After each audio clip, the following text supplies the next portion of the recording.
بسم الله الرحمن الرحيم. الحمد لله رب العالمين، وأصلي وأسلم على المبعوث رحمة للعالمين نبينا محمد وعلى آله وصحبه أجمعين. بینندگان نهایت گرامی، دوستان محترم، در یکی از قسمت‌های برنامه احکام فقهی در پرتوی احادیث نبوی خدمت شما دوستان عزیز قرار دارم. در قسمت 61 این برنامه هستیم. در چند قسمت گذشته این برنامه در مورد صفات یا چگونگی خواندن نماز احادیث گهربار رسول اکرم صلی الله علیه و سلم را خدمت شما تقدیم کردم که افعال و اقوال نماز را از تکبیر تحریمه تا گشتاندن سلام و بعد از او ادعیه‌ای که بعد از سلام وارد است، رسول اکرم صلی الله علیه و سلم در احادیث گهربار خود به ما بیان و توضیح کردند و این احادیث را و این احکام را در روشنایی احادیث رسول اکرم صلی الله علیه و سلم در چند قسمت این برنامه خدمت شما توضیح و بیان کرده بودم و در قسمت گذشته هم در مورد چگونگی نماز مریض که انسان مریض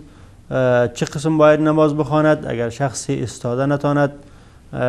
باید به چه قسم نماز بخواند و همچنین شخصی قادر به رکوع و سجده نباشد چه قسم باید نماز بخواند. و همچنین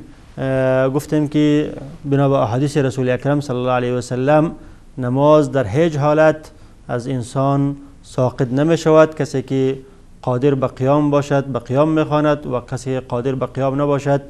به نشسته و همچنین قادر به او هم نبود به پهلوی راست خود خوابیده و همچنین اگر قادر به او هم نبود به پشت خود خوابیده با اشاره سر نماز میخواند و اگر قادر به او هم نبود نزد جمهور علما بعد از اون نماز از او ساقط می شود و عده علما هم گفتند که در او حالت هم نماز از او ساقط نمی شود مادامی که میتواند که با چشم خود و یا با ابروهای خود اشاره بکند. با اشاره چشم ابرو باید نماز خود را ادا کند و عده از علما هم گفتند که اگر اشاره چشم و ابرو هم قادر به او هم نباشد مادامی که قلب انسان زنده است با اشاره قلب خود نماز را باید بخواند و در هیچ حالت نماز از انسان ساقط نمی شود. و بعد از او شروع کرده بودیم به احکام سجده. غیر از سجده نماز چند سجده مشروع دیگه هم است که از جمله سجده تلاوت است و سجده شکر است و سجده سهو است. و شروع کرده بودیم به بیان احکام سجده سهو که انسان نمازگزار وقتی که در نماز خود سهو میکند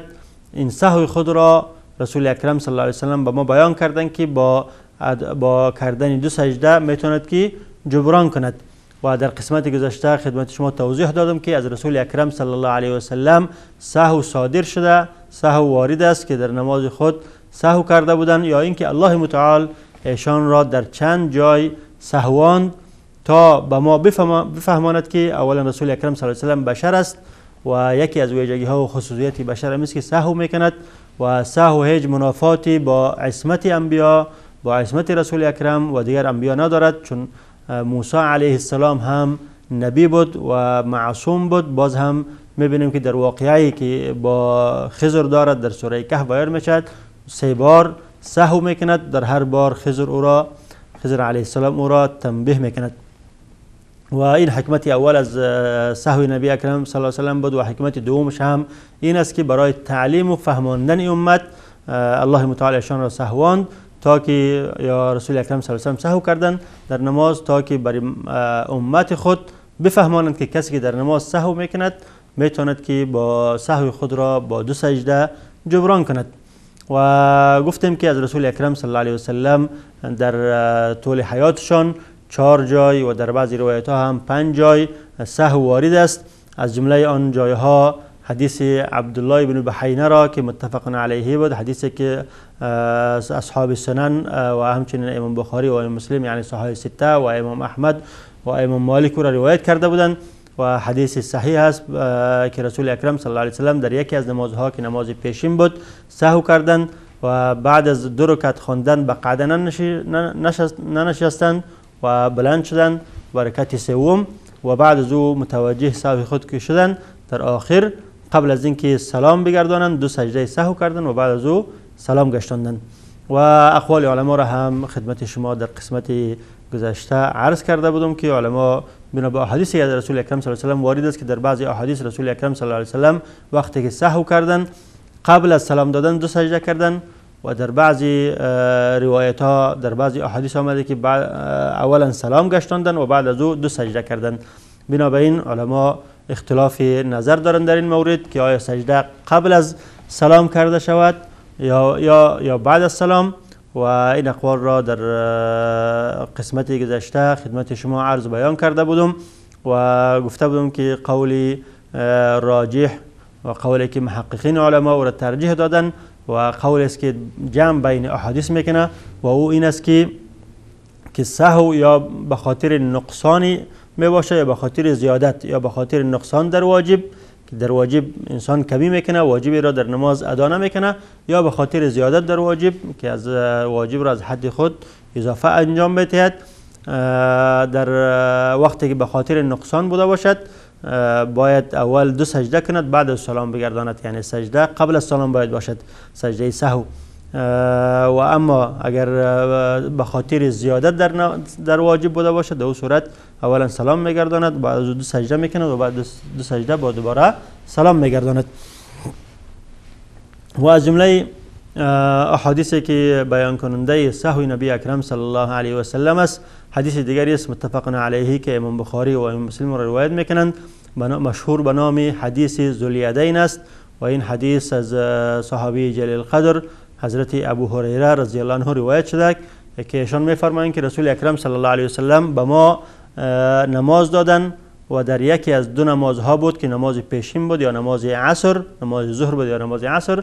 و رسول اکرم صلی الله علیه و سلم بعد از خواندن 2 رکعت نماز و انجام دادن قعده سلام گشتاندند و برکت سوم بلند نشدند و بعد از سلام گشتاندن هم استاد شدند و یک چوبی که در صف اول بود با او دست خود را گذاشته تکیه کردند و حضرت ابوبکر و حضرت عمر و صحابه دیگری بزرگوار در اینجا موجود بودند لیکن از احترام و ترس از رسول اکرم صلی الله علیه و سلم چیزی نگفتند تا اینکه شخصی به نام ذوالیدین استاد شد و از رسول اکرم صلی الله علیه و سلم پرسید که یا رسول الله آیا نماز قصر شده یا شما سهو کردین؟ رسول اکرم صلی الله علیه و سلم فرمودند که هیچ یکی از این 2 واقع نشده، نه نماز قصر شده و من سهو کردم. و بعد از اینکه این صحابی جلیل قدر ذوالیدین متأکد شدند که در نماز قصری نآمده گفتند که یا رسول خدا بله شما سهو کردین، نماز 4 رکعتی را 2 رکعت خواندن و بعد از خواندن 2 رکعت شما سلام گشتاندین. و رسول اکرم صلی الله علیه و سلم متوجه صحابه شدند و از ایشان پرسیدند که آیا ذوالیدین راست میگوید؟ صحابه کرام هم با سر خود اشاره کردند که بله آن چیزی که ذوالیدین میگوید اون حقیقت است، همین چیز واقع شد. و بعد از رسول اکرم صلی الله علیه و سلم استاد شدند 2 رکعت نماز دیگر را خواندند و بعد از او سلام گشتاندند و بعد از سلام گشتاندن 2 بار سجده سهو کردند و نماز خود را به این شکل تکمیل کردند یا با سجده سهو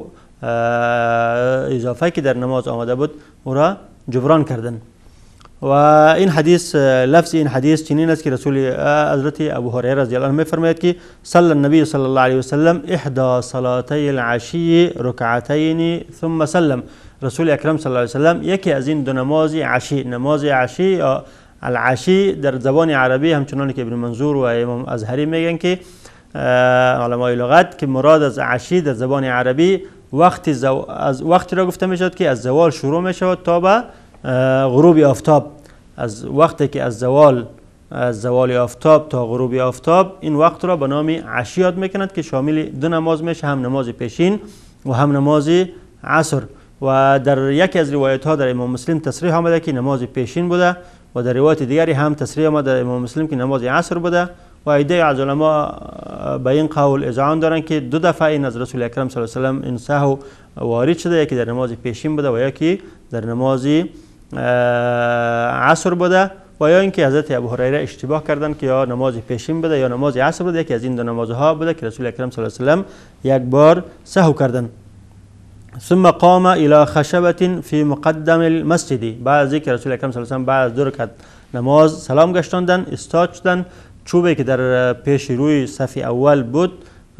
به اون چوب رفتن، فوضع یده علیها، دست مبارک خود را بالای چوب گذاشته تکیه کردن.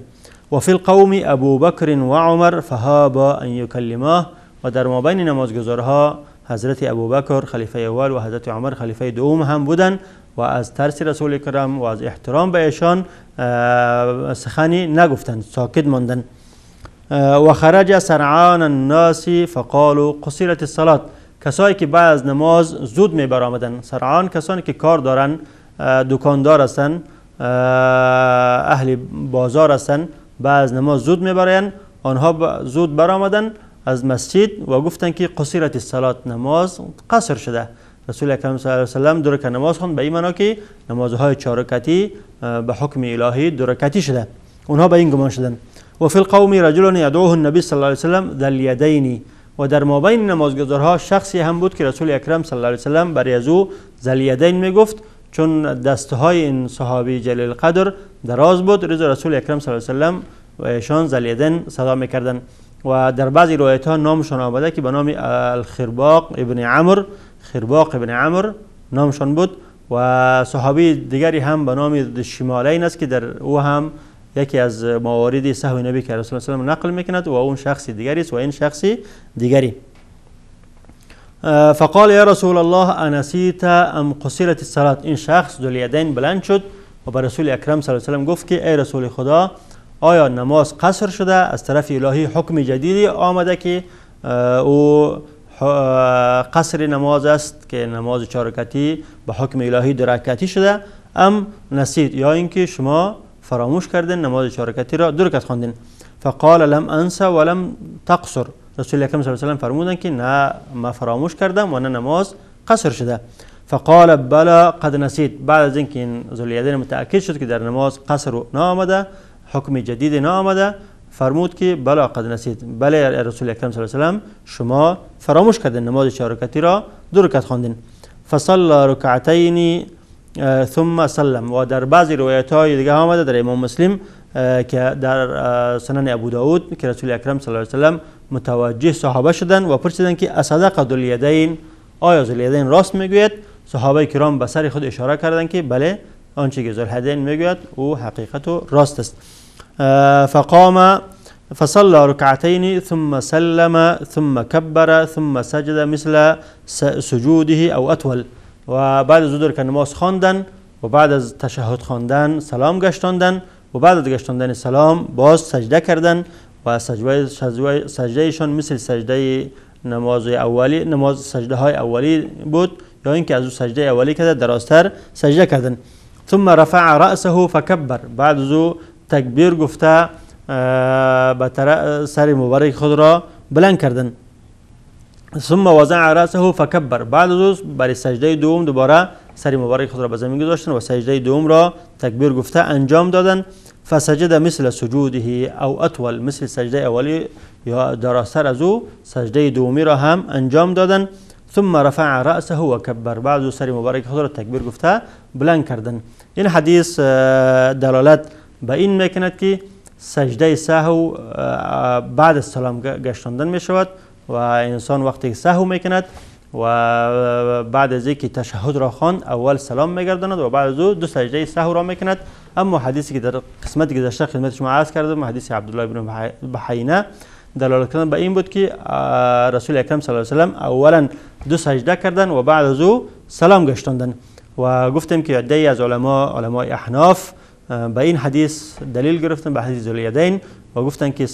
سجده بعد از سلام گشتاندن کرده می شود. و عده علمای شافعی و علمای حنابله به حدیث عبدالله بن بحینه دلیل گرفتن، گفتن که نه، سجده بعد از سلام گشتاندن، قبل از سلام گشتاندن باید کرده شود. و اما گفتم که عده از علمای محققین و جمع بین احادیث کردن و گفتن که حدیث عبدالله بن بحینه چون او کوتاهی در واجب بود، واجب که تشهد از ادا نشده بود، وقتی که در نقص و کوتاهی در واجب بیاید در او صورت باید اول سجده کرده شود و بعد از او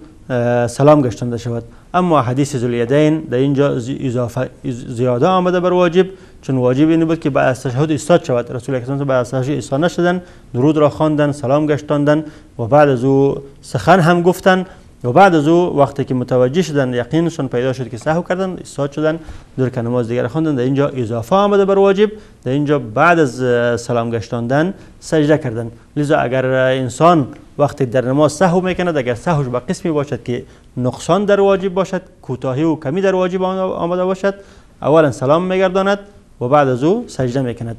اولا سجده میکند، دو سجده و بعد از او سلام میگرداند. اما سهوش به شکلی بوده باشد که در واجب زیاده آمده باشد، در او صورت اولا سلام میگرداند و بعد از او دو سجده میکند و بعد از او سلام دیگر میگرداند. و علما به این نظام دارند که اگر شخصی در هر حالت اگر اولا سجده کرد بعد سلام گشتان اشکالی ندارد، نمازش صحیح است. و همچنین اگر اولا سجده کرد و بعد از او سلام گشتان در او صورت هم اشکالی ندارد، نمازش صحیح است. و فقط اختلاف علما در مورد افضلیت است که کدامش افضل است.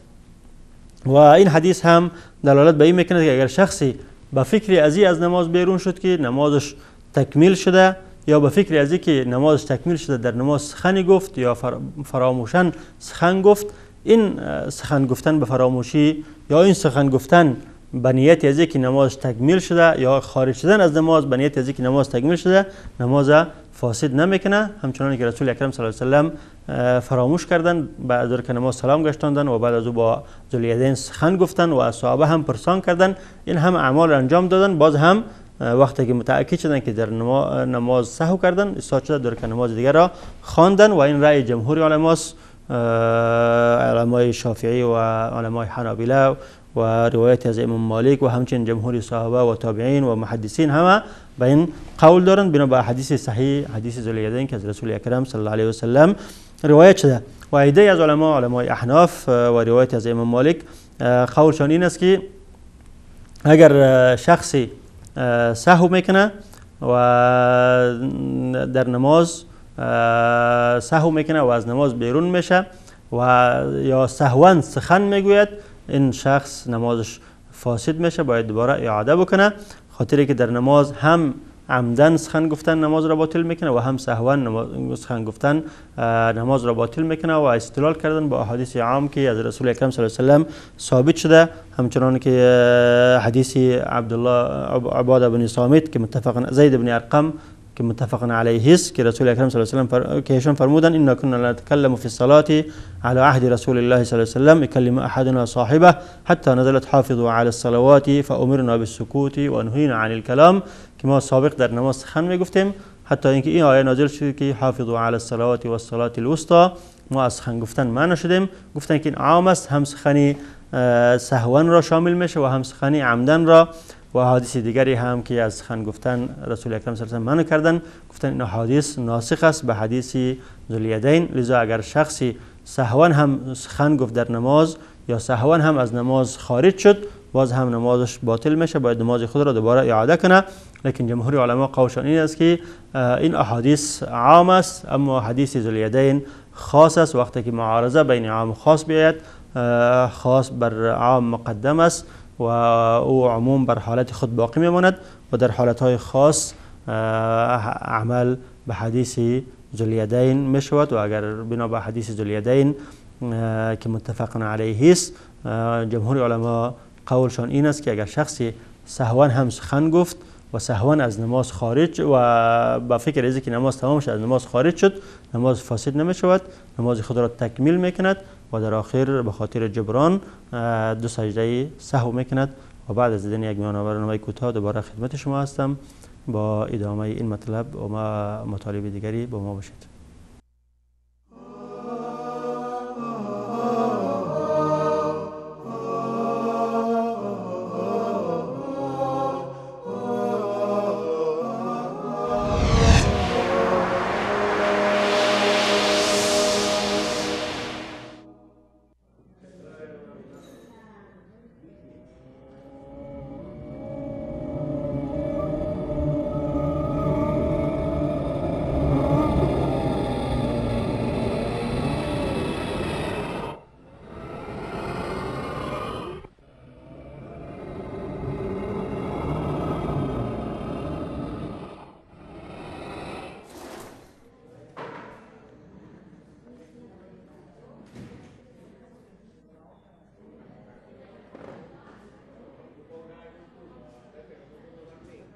يا لاهيا في دروب الحياة تسير الخطى في دجى الحيرة وتقضي الزمان بغير اعتبار. خیانت چشم ها و آنچه را سینه ها پنهان می دارد می داند.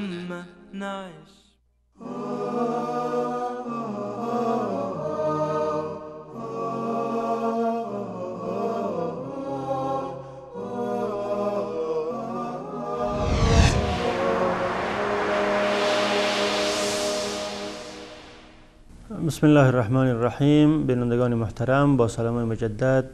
خدمت شما دوستان عزیز هستم با ادامه مطلب سابق که از رسول اکرم صلی الله علیه و سلم در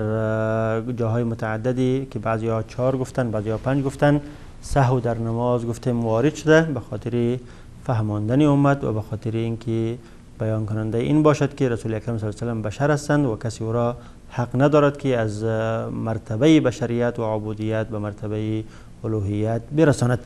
و در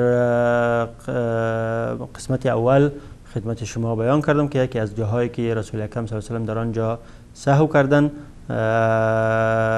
این بود که حدیث ذوالیدین که رسول اکرم صلی الله علیه و سلم در نماز 4 رکعتی، نماز پیشین و نماز عصر بعد از نماز سلام گشتاندند و بعد از اینکه ذوالیدین ایشان را متوجه کرد استاد شدن، 2 رکعت نماز دیگر را تکمیل کردن و بعد از در آخر نماز بعد از سلام گشتاندن 2 سجده سهو را انجام دادن. و همچنین از جمله مواردی که به ما از صحابه کرام روایت شده که رسول اکرم صلی الله علیه و سلم سهو کردن، حدیث دیگر است که عبدالله بن مسعود روایت میکنه و حدیث هم متفق علیه است. حدیث است که امام بخاری و امام مسلم را از صحابی جلیل القدر عبدالله بن مسعود روایت کردند که ایشان فرمودند که رسول اکرم صلی الله علیه و سلم در یکی از نمازهای 4 رکعتی را 5 رکعت خواندن، بعد رکعت 4 به قعده نشستن و استاد شدن به رکعت 5 و رکعت 5 را خواندن و بعد از قعده کردن و بعد از او سلام گشتاندن و بعد از سلام گشتاندن صحابه کرام ایشان را متوجه کردند که شما 5 رکعت خواندن و بعد از او 2 سجده انجام دادن و بعد از او دوباره سلام گشتاندن و با این قسم سهو خود را جبران کردن. حضرت عبدالله بن مسعود می فرماید که صلی رسول الله صلی الله علیه و سلم فلما سلم قیل له یا رسول الله احدث فی الصلاة شیء. رسول اکرم صلی الله علیه و سلم نماز خواندن و بعد از اینکه سلام گشتاندن و در روایت دیگر میاد که فزاد خامسا، رکعت 5 را اضافه کردن بر رکعت 4 و وقتی که سلام گشتاندن صحابه کرام پرسیدند که احدث فی الصلاة شیء، آیا در نماز کدام حکم جدیدی وارد شده؟ آیا نمازهای 4 رکعتی به حکم الهی 5 رکعتی شده یا خبر چی است که شما نماز 4 رکعتی را 5 رکعت خواندین؟ قال و ما ذاک، رسول اکرم صلی الله علیه و سلم فرمودند که چنین حکمی وارد نشده. قالوا صلیت کذا و کذا، صحابه کرام فرمودند که شما این چنین نماز خواندین، نماز 4 رکعتی را 5 رکعت خواندین. قال فثنى رجلیه واستقبل القبله وسجد سجدتين ثم سلم. حضرت عبدالله بن مسعود رضی الله عنه فرمودند که بعد از اینکه رسول اکرم صلی الله علیه و سلم متوجه شدند که ایشان در نماز سهو کردن، نماز 4 رکعتی را 5 رکعت خواندن، پای مبارک خود را دوباره گشتاندن. یعنی رسول اکرم صلی الله علیه و سلم بعد از سلام گشتاندن روی خود را طرف صحابه گشتانده بودند. وقتی که صحابه کرام ایشان را متوجه کردند دوباره پای مبارک خود را گشتاندن به طرف صحابه و روی خود را به طرف قبله و 2 سجده کردن و بعد از 2 سجده دوباره سلام گشتاندن. ثم اقبل على الناس بوجهه فقال، بعد از روی مبارک خود را به طرف صحابه کردن و گفتند که انه لو حدث فی الصلاة شیء انبأتکم به، اگر در نماز حکم جدیدی وارد شده باشه از طرف الله متعال ما شما را با خبر میسازم. ولكن انما انا بشر مثلكم انسى كما تنسون، لیکن ما مثل شما بشر هستم، همچنانه که شما فراموش میکنین ما هم فراموش میکنم، همچنانه که سهو از شما وارد میشه از ما هم وارد میشه. فاذا نسیت فذکرونی، اگر من در نماز سهوی کردم شما من را یاد دهانی کنید که با گفتن سبحان الله یا با گفتن الله اکبر شما من را متوجه کنید. و اذا شک احدکم فی صلاته فلیتحرى الصواب. وقتی که یکی از شما در نماز شک میکند باید تحری بکند، باید با ظن غالب خود عمل بکند. عده علما این چنین ترجمه کردن و عده علما گفتن که تحری کند. تحری ثواب این است که با عدد اقل عمل بکند، که وقتی که در 3 رکعت و 4 رکعت سهو میکند آنچه که ثواب است که او 3 رکعت است و او عمل بکند و یک رکعت دیگر را تکمیل بکند. فلیتم علیه، یعنی با اقل عمل بکند و نماز خود را تکمیل بکند. ثم لیسجد سجدتین، به خاطر که سهو کرده، از او اشتباه وارد شده یا اینکه در گمانش اشتباه آمده، سهو آمده، باید در آخر 2 سجده بکند. و این حدیث هم همچنان احادیث سابق دلالت به این میکنه که سهو از رسول اکرم صلی الله علیه و سلم وارد شده و همچنین دلالت به این میکنه رسول اکرم صلی الله علیه و سلم بشر بودن به گفته خودشان و از بشر همیشه سهو وارد میشه و سهو رسول اکرم صلی الله علیه و سلم هیچ منافاتی با عصمت ایشان ندارد. و همچنین حدیث دلالت به این میکنه که اگر امام سهو کرد از نماز 4 رکعتی بر رکعت 5 بلند شد و مقتدی متوجه شد که 4 رکعت تکمیل شده و با امام فتحه داد، امام را سبحان الله گفت، باز هم امام متوجه نشد، برکت 5 بالا شد، در این صورت مقتدی حق ندارد که در قعده بنشیند، باید برای متابعت امام باید استاد شود و نماز خود را با امام تکمیل کند و بعد از او امام که سجده سهو میکنه این هم باید سجده سهو بکند. و این حدیث هم دلالت به این میکنه که محل سجده سهو بعد از سلام است، همچنان که حدیث ذوالیدین، به خاطر که در اینجا هم اضافه واقع شده. مطلوب این بود که باید بعد از 4 رکعت نماز به قدم نشست، در قدم نشست و حرکت 5 را خواند، اضافه در نماز اضافه از واجب در نماز حاصل شده. وقتی که اضافه یا زیاده از واجب در نماز حاصل می شود، حکمش این است که اولا سلام میدهد و بعد از او 2 سجده سهو میکند و بعد از او دوباره سلام میدهد. و موارد دیگری هم از رسول اکرم صلی الله علیه و سلم، احادیث دیگری هم صحابه کرام روایت کردند که ازشان سهو وارد شده. از جمله هم حدیث دیگری است که امام ابو داود و امام مسلم و همچنین نسائی و احمد از عمران بن حسین روایت میکند و تقریبا مشابه حدیث ذوالیدین است که در اونجا در حدیث ذوالیدین 2 رکعت آمده، در اینجا 3 رکعت آمده که صحابه رسول اکرم صلی الله علیه و سلم بعد از 3 رکعت نماز خواندن